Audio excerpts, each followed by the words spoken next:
пайғамбарымыз саллаллаху алейхи айтқандай, мән ташаббаха биқауmin фахуа минхум. Кім бір қауымға еліктесе, ол сол қауымнан дейді. Қараңыз қандай. Еліктеудің өзі қиын нәрсе да.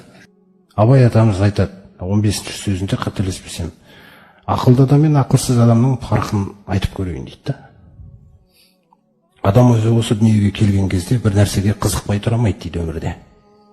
Дүниеде қызықты нәрсе өте көп.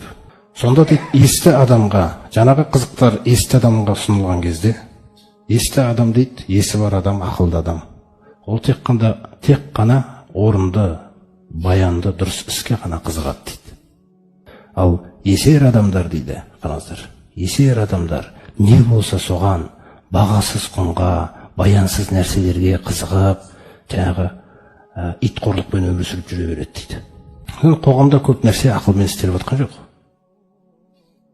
Қазір көңіл қалауы билеген нәрсе. Көңіл қалау ақылдың орнынан шығып кеткен. Түсініңіз бе?